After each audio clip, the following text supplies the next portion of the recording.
All right.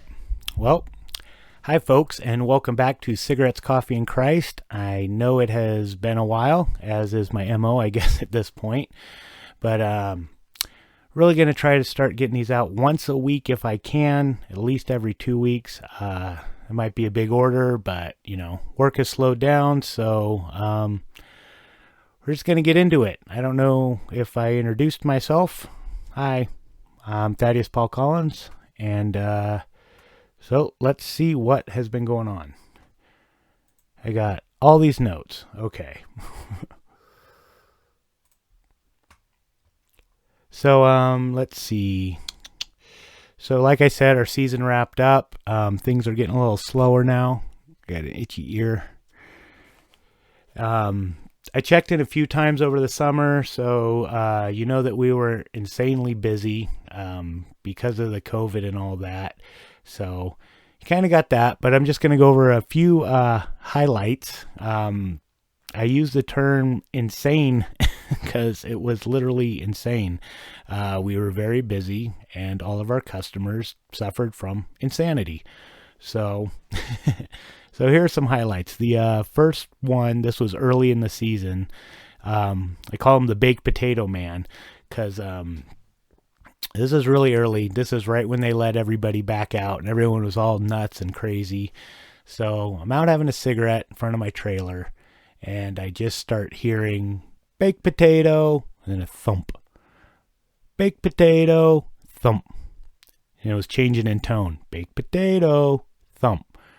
So I have no idea what this is except there's a crazy person standing on his deck just throwing baked potatoes into the little meadow field below his cabin. So the next day I go out there because I don't know if I'm crazy or imagining this, and sure enough, I find all these little wrapped baked potatoes just all over the yard. Who knows? At that point I knew, I'm like, okay, people are going to be different this summer. Oops. They're going to be messed up. That was my first indication. Then let's see, tons of fights. We had not our normal clientele. We had people from all over the Central Valley, and just tons of drunken fights. There were gang fights. There was a 12-person brawl at one point. Cops had to be called. Cops had to be called again for a group fighting in one of the cabins at 2 a.m. It just, everyone was all amped up. Everyone was nuts. Oh yeah, I don't know if I touched on this on a previous one, but I was got the race card pulled on me. It's called a racist to my face because I have to go around at 10 o'clock and tell all the loud guests they need to, it's quiet time. We have neighbors, all this, and I was accused of only targeting Hispanics when I was telling people to be quiet. And I was called a racist. I was told to get the F out of there and all this fun stuff, and that's impossible because all of our guests are Hispanic and I was only talking to them. I go where the noise is. I don't care what color you are. Let's see. That was fun. That was a fun night. Almost had to call the cops on those guys because I didn't know if I was going to get shot or not. But I didn't. It's fine. They did end up breaking a bunch of doors in the cabins and they were real peaches. Loved them. And then how did we round out the summer? With massive fires. The Big Creek fire, the biggest single fire in California history, happened right here in my backyard, right over the ridge. The sky was black until noon. It was raining ash when it all started to really break. We still had people trying to rent boats, take them out in the fiery, raining ash and blackness. That is fire season here in California. I did get evacuated. I was evacuated for almost 2 weeks. I just grabbed a hotel in the nearest town of Oakhurst because my family and everyone was evacuated too. So there were so many towns evacuated that there was just nowhere to go. They ended up going and staying with my aunt down in Fresno, but it's this tiny little house. So anyway, it was a mess. It's still cloudy now. It's still pretty messed up. And that was a nice way to round out the summer. I will say though, it was kind of nice because I was like at my most frazzled. I was just about had it. I was snapping from the summer and how busy it was and the guests. And so that hit like Labor Day, that hit the weekend. It was going to be kind of a bloodbath here. So I feel bad saying this. I hate it. I know that a lot of people, lost their homes. We had several employees here that, thankfully their homes were safe, but they were in the deep evacuation area. But it was nice and quiet for those 3-4 days before the actual evacuation notice came down, when it was just, it was crazy. Just red sky, black days, ash falling everywhere.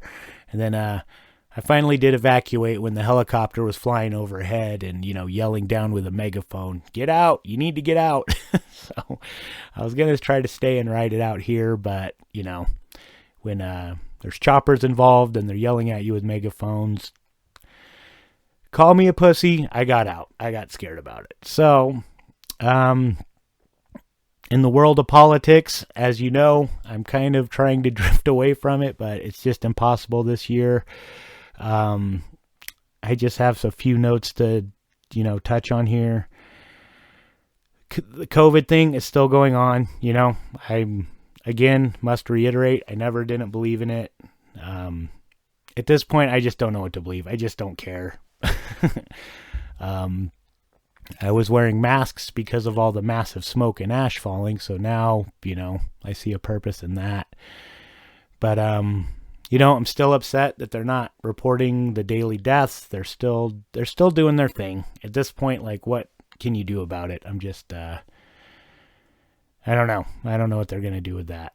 The first debate, I did watch that. It was a mix of being completely in a ball, cringed up like this, trying to watch it, and then flat out loud laughter at some of the stuff the president said. So, this is why I don't even know what to call myself anymore. Anarchist is such a rough term because everyone's destroyed it. I've said time and time again, I was never for violence or rioting or tearing everything down. The kind of anarchy I believe in is peaceful, and it just means that we can make our own rules and our own laws as individuals and communities and not have one, dictated by the state, by the government. So, but this year I don't know what to call myself anymore. After the debate, I was kind of sickened, by Trump. It was really funny. And then he got COVID, which was funny again. It was super funny. And then in 3 days or a week or whatever, he's like, "I'm invincible. I'm whatever. I'm going to kiss all the boys and kiss all the women." And he's just like going off. And I'm like, okay, I don't know about this guy, honestly. I'm sorry. He cracks me up, but I just wish he would tone it down. I'm just like, come on, dude. Can you just, God. But that's his whole thing. That's how he gets his base fired up. That's how he plays his game. I did not watch the presidential debate because I knew it'd be really boring. So I'm kind of in the middle. Like, that was super boring or that's super insane. And I don't know. So I don't vote, of course, so it really doesn't matter. I won't be voting for Trump or Biden. I don't care. I still think Trump is super funny, but honestly, I'm kind of getting worn out by him. I don't like at all what Biden and Kamala Harris are going to do. It's just, I don't know. That's why I don't like either side. That's the whole point. I don't have to pick one. I don't know. Sorry, Trump's kind of wearing on me. I wish he would just tone it down a little bit. It's exhausting. I wanted to comment really briefly before we get into the real topic, which is fun today. So ABC and NBC both hosted different, hold on.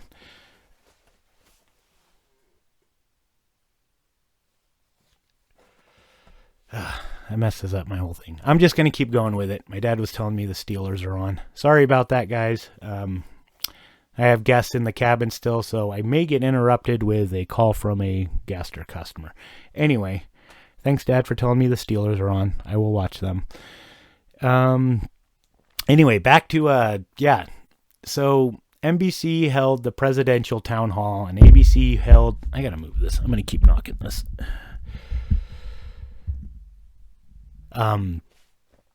Held the different town halls on different... the same time on different networks. And it was... If there's any shred of, like, question about how biased the media is, I know it's completely... Everyone knows. It's just...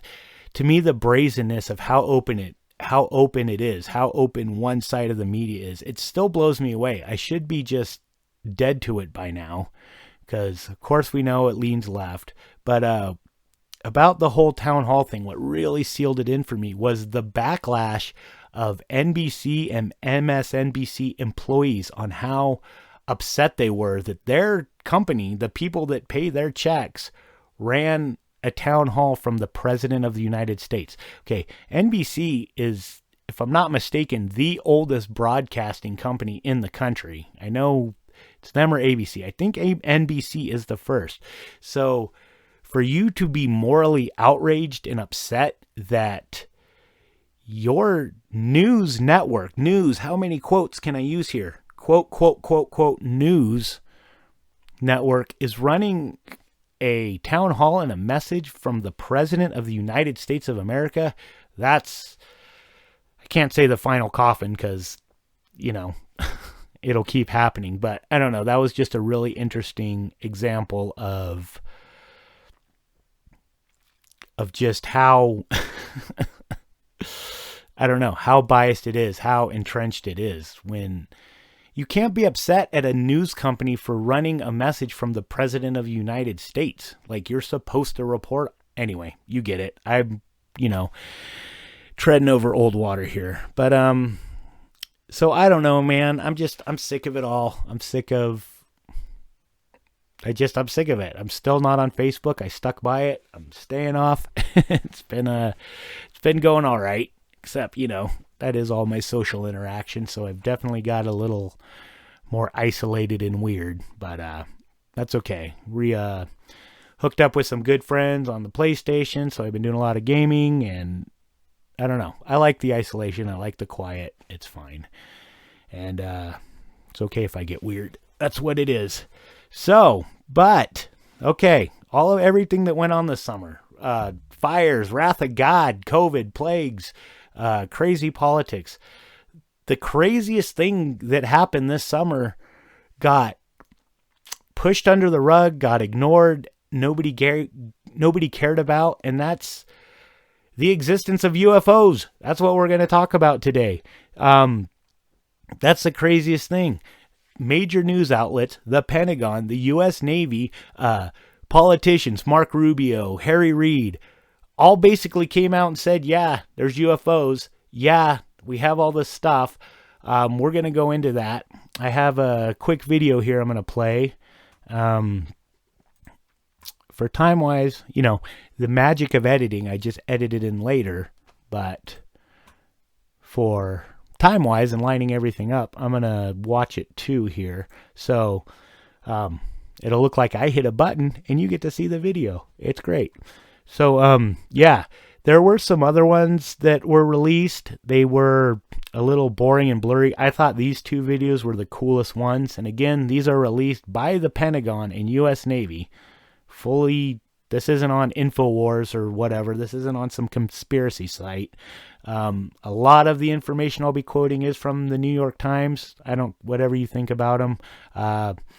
They did have some good information on this story, and it's important to me that this was released on major news and with official statements from the Pentagon. All of this stuff came out and nobody gave a shit. Nobody cared that we were basically told that UFOs are real. Anyway, let's go to this video real quick and then we'll get into some of it. It's a pretty interesting story. So, all right. God, yeah, I really like this one. This is nuts stuff. Echo 6-1 Tango Roger, over. Oh, got it! Woohoo! Roger, there's troubleshooting. Did you box moving target? 602. No, I took an auto track. Oh, okay. Oh my gosh, dude. Wow, look at it fly. Yeah, this one is my favorite. There's a whole fleet of them. Look on the ASA. My gosh. They're all going against the wind. The wind's 120 knots from the west. Look at that thing, dude.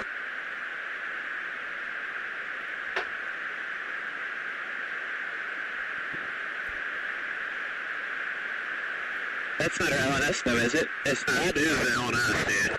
Well, if there's like... Look at that thing. It's rotating. That's awesome, right? Okay, let me get that closed out. That's just awesome. There were some other ones, but I don't know. Those were my two favorites. And you can look these up. They're all over the place, but I just wanted to show them here. So let's get into the story. This is crazy. Let me pull up my other notes here. Let's see. I got a lot here. I'm going to try to make this as listenable and coherent as possible.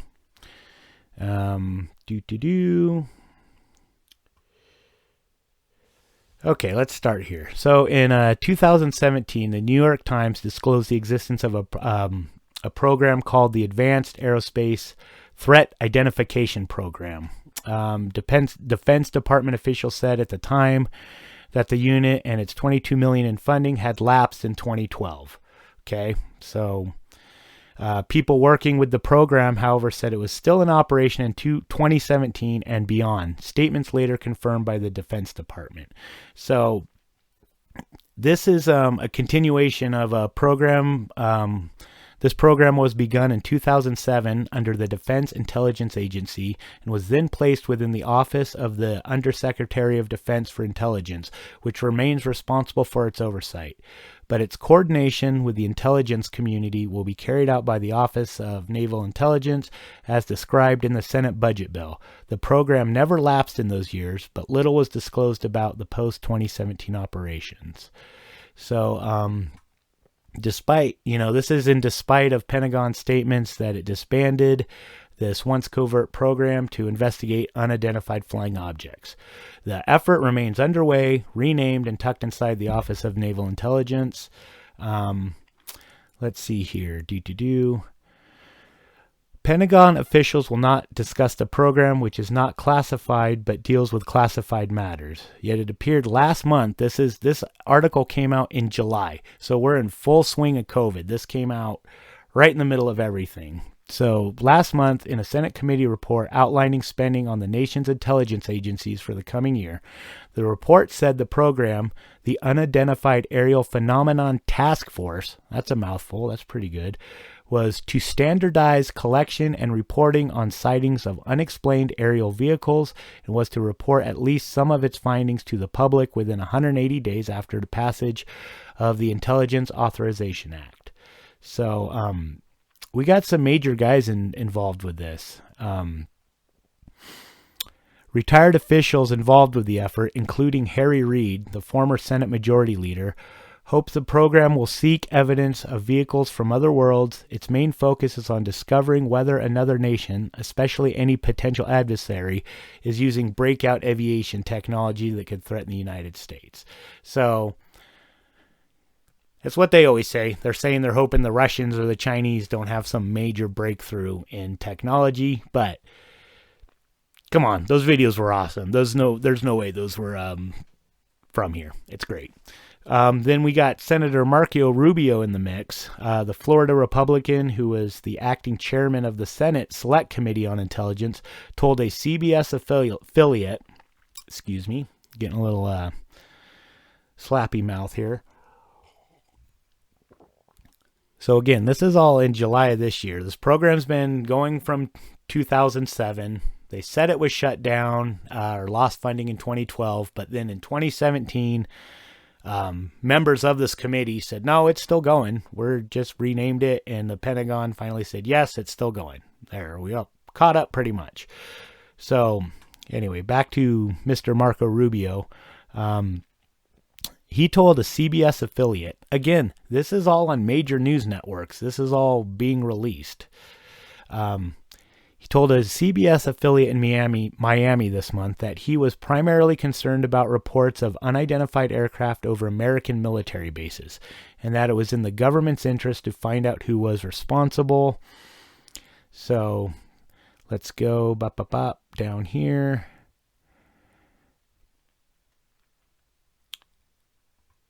Okay, so this is where it gets good. I mean, that's good stuff too, but... So the program's director, the previous director, was a man named Louis. Let me see. I'm probably going to butcher this. Louis Elizondo. Let's go with Elizondo. Louis Elizondo. He was the director of this program.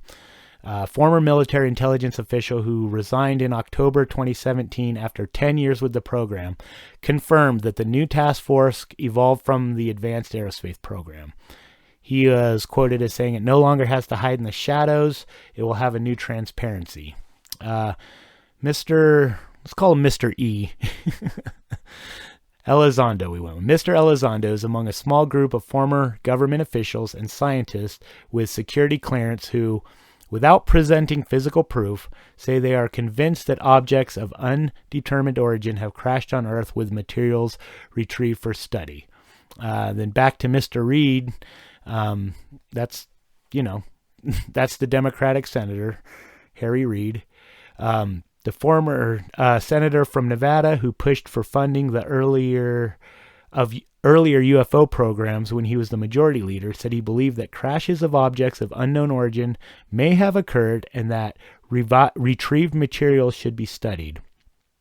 And this is his quote from Reid. "After looking into this, I came to the conclusion that there were reports, some were substantive, some not so substantive, that there were actual materials that the government and private sector had in their possession." That's cool. Then we're going to go on to Eric Davis here. He's an astrophysicist who worked as a subcontractor and then a consultant for the Pentagon UFO program.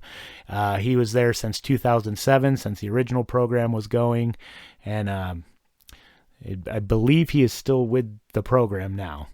So yeah, Eric W. Davis, an astrophysicist who worked as a subcontractor, said that in some cases, examination of the materials we had so far failed to determine their source and led him to conclude we couldn't make it ourselves.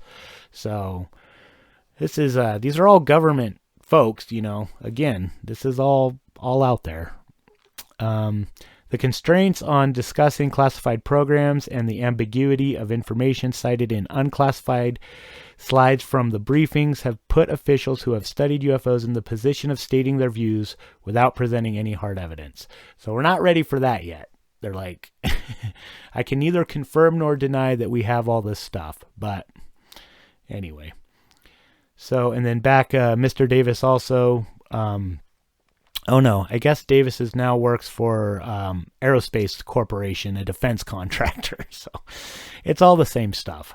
It really is. Mr. Davis said he gave a classified briefing to the Defense Department agency as recently as March about retrievals from off-world vehicles not made on this Earth.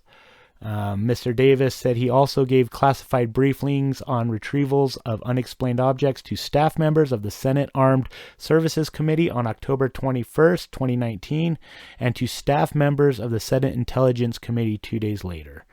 And committee staff members did not respond to a request for comment on the issue. And then, so yeah, this is pretty cool stuff. We got the Navy and Pentagon releasing the videos.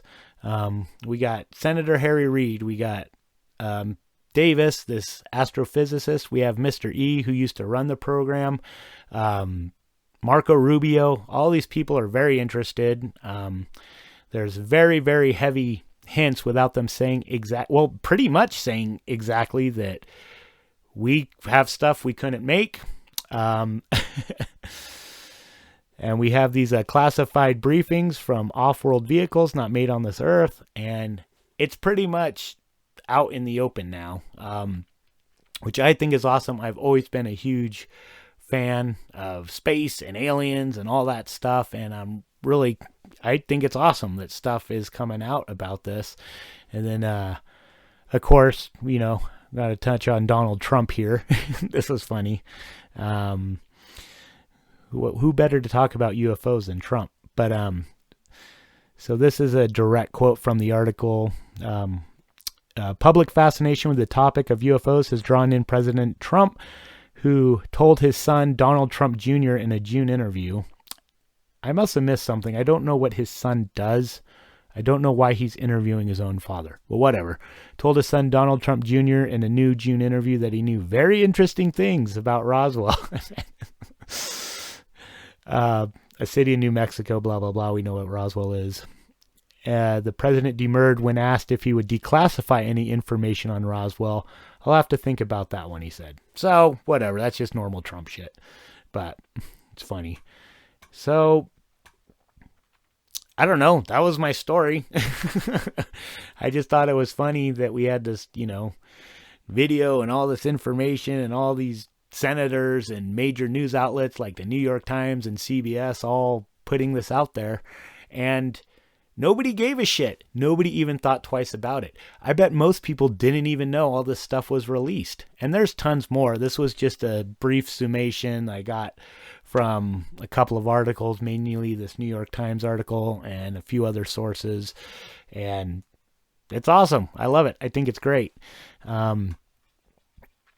So, of course, I'm going to just touch on real quick. We're going to wrap this up. What time am I at? But this might be shorter, but hopefully they'll be out every week. So I did write some stuff down here. Christians have always seemed to be against the notion of aliens, like even human ones here with the border and stuff. A lot of Christians don't like those ones either. And UFOs, and I've never understood this. We already, by default, believe in other dimensions. We have to, right?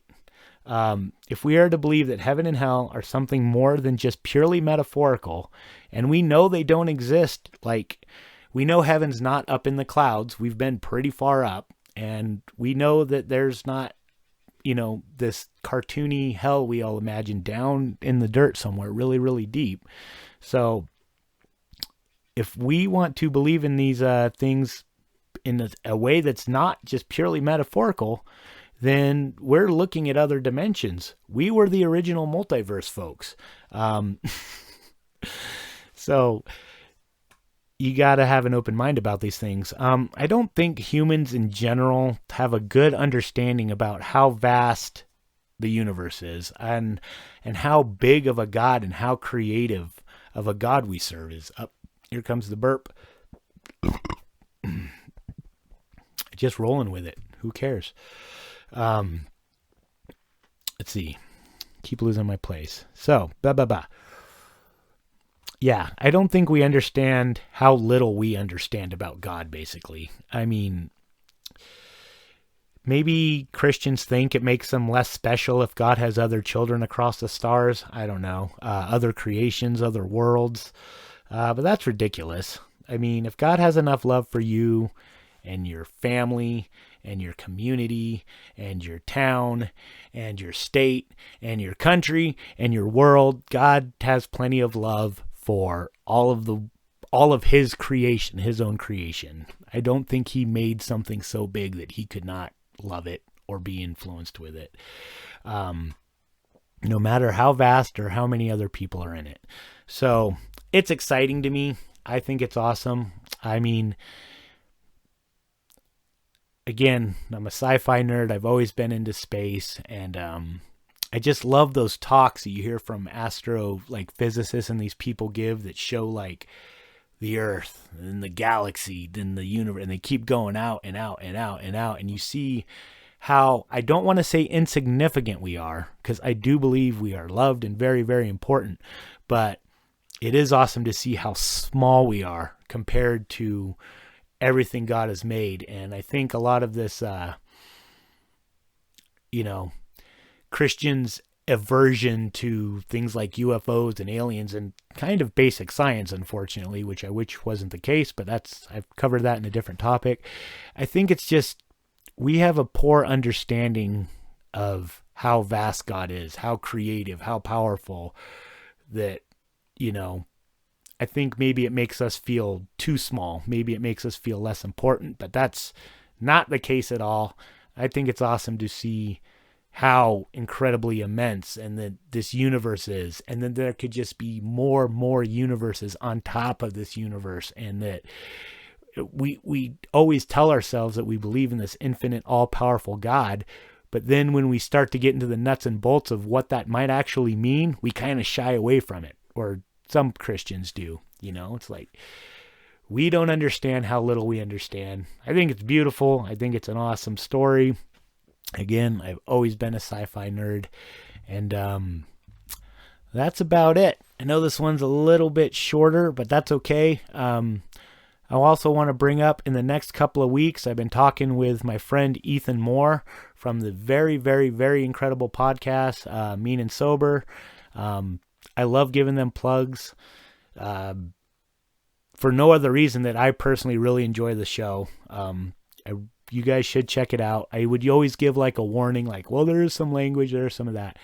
But honestly, these two guys are really rock solid guys. They have a really deep spirituality to them. It's hard to explain. They speak a lot of truth that's not being spoken. It's a small podcast, but it's hilarious. They're, satire's on point.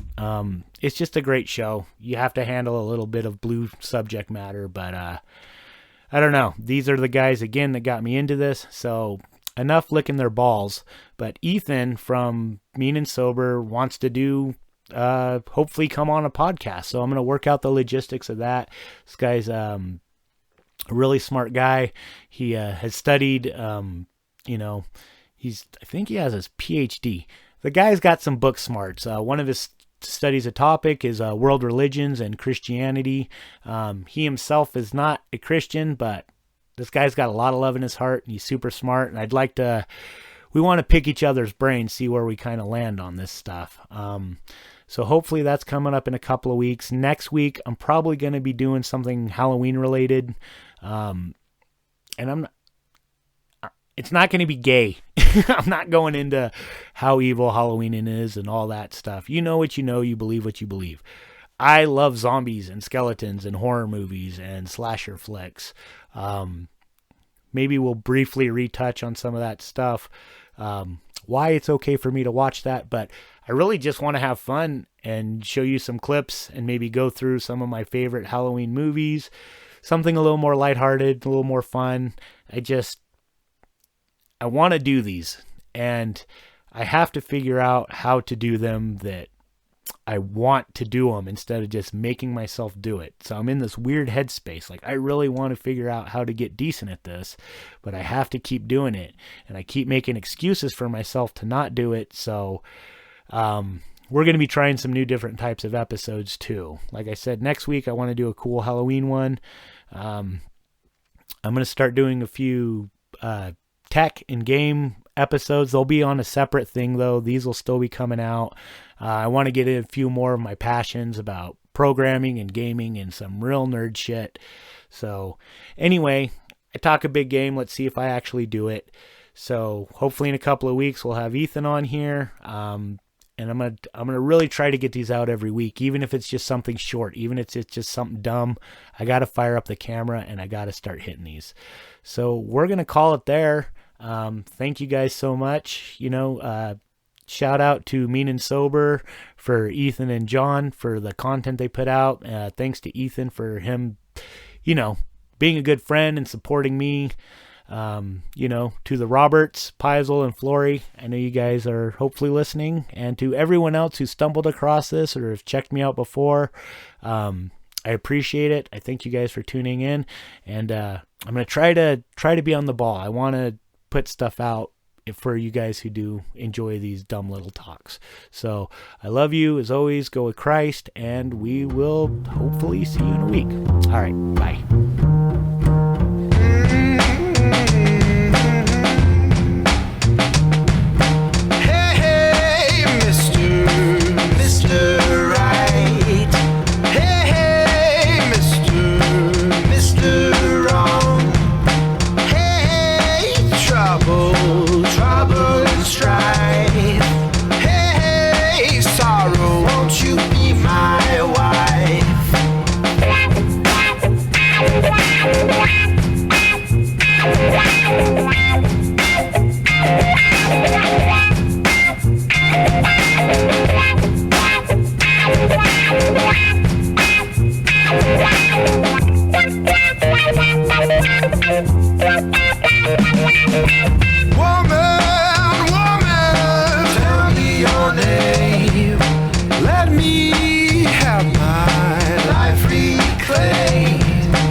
Now break it on down for me. Rainy lover with a brown-eyed stare.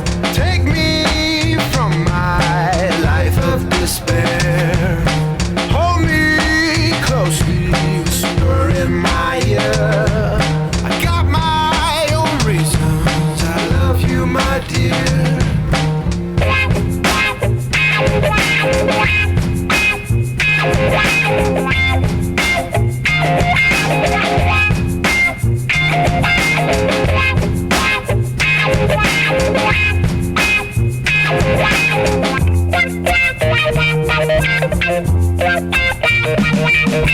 Hey, hey, lady, lady in white, open your arms and enlighten my sight.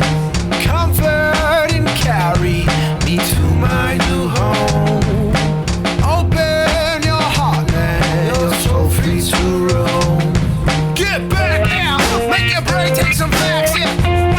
Make your hands seem to clap that, hear the power of what's happening. All the waves are a crashing, all the throats are a gasping, all the triggers are passing, all the lights are a flashing, all to the rhythm of a passion.